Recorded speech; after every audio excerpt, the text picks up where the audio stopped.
started a home-based service business and you have found that running a business is harder than it looks and more overwhelming than you ever thought it would be, this podcast is the best of the best information that I've learned to help grow and sustain my business.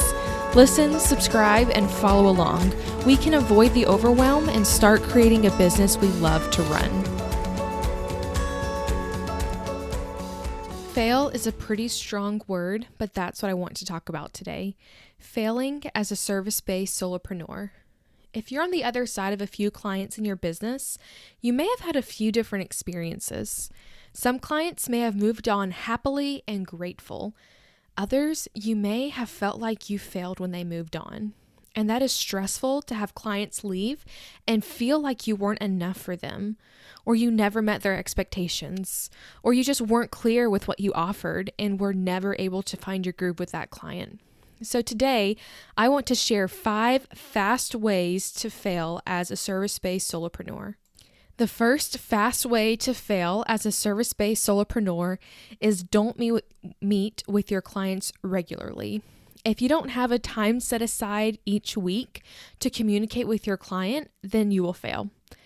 You don't have to have a long, drawn-out conversation with them, and meeting with them may look like a 20-minute phone call or an email, or better yet, a face-to-face meeting. Your client wants to know that you're there and that you know what's going on. Customer service in this industry is huge and extremely important, and having your client feel like you're accessible is something that will never go out of style. The second fast way to fail as a service-based solopreneur is expecting your client to have it all together. Anytime you're in a service-based industry, processes and procedures are necessary for any service you're offering. If the client already has processes built into their business and you are there to maintain those processes, then great. Communicate that to your client that you are simply following what they've asked and make sure that is what they expect from you. If you're creating a system from scratch, recognize that and communicate it to your client. Let's say you're a graphic designer. If someone hires you to create new graphics for them, but they don't know what colors, text, or fonts that they want, and you have to create a brand board from scratch for them, that is completely different than using what they have and running with it. As you put things into place, let them know of the new procedures and ask them to follow up on their end if there is something you need from them. If you go in and they don't have a system set up, be sure to let them know if you're capable of setting up that system or not, instead of fumbling through and wondering what should be done. This would be a great additional revenue stream, by the way, setting up systems for a client and then walking away once you've trained the processor on what to do. The third fast way to fail as a solopreneur is to undercharge. You want to feel valued as a service provider, especially if it's just you working in your business as a solopreneur. You may realize you don't have that much overhead, so why charge a lot? Sister, you need to charge for your time in addition to your expenses. If you know that a project is going to take you about 40 hours, charging $400 means you're making $10 an hour. That's barely minimum wage, and you are worth more than that. Set your prices higher so that you feel valued, and while you're working on their behalf, you're not also worried or looking for more work because you can't cover your bills. Fewer clients with larger ticket items and stellar customer service is something that I wish I stuck with from the beginning of my business. The fourth fast way to fail as a service provider who's a solopreneur is not having your processes in place. If you don't have any internal processes in your business that you follow and refine, you're bound to fail. So this means, what do you do when you onboard a client? What questions do you ask? How do you decide what to charge them?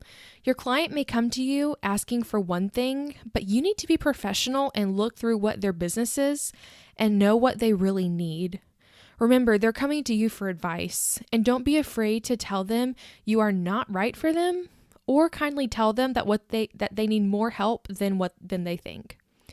Also have a way to offer those higher services if you're wanting to add that onto your workload. Having your own processes in place in your business will help you feel more professional and competent as you work with new clients.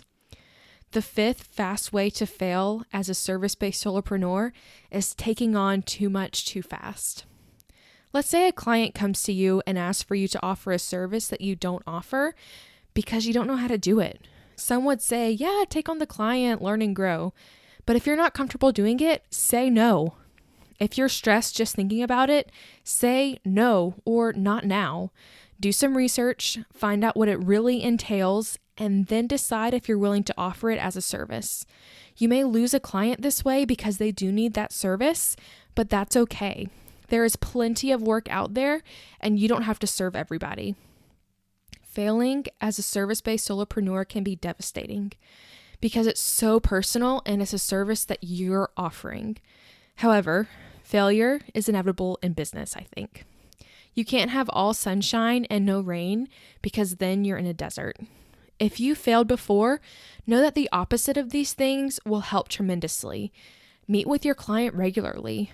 Don't expect them to have it all together. Charge more.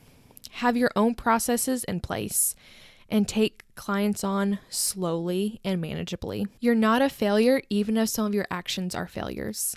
Get back up, learn your lesson, and try again. Maybe you're in this place now where you don't know what to do in your service-based business. Maybe it just seems overwhelming and you need advice from someone a few steps ahead of you. I get it. The advice I've gotten from people a few steps ahead of me is invaluable and what's kept me motivated and moving forward wisely. That's why I want to offer my advice to you. You can book a 45-minute strategy session with me where we talk about your business, specific problems you're having, and I give you possible solutions to those problems. My role is to give you ideas, and you as a CEO get to take the ones that you want and implement those and leave the others behind. No judgment if you don't take all of my advice. You can go to lydiagmiller.com/consulting to book your session.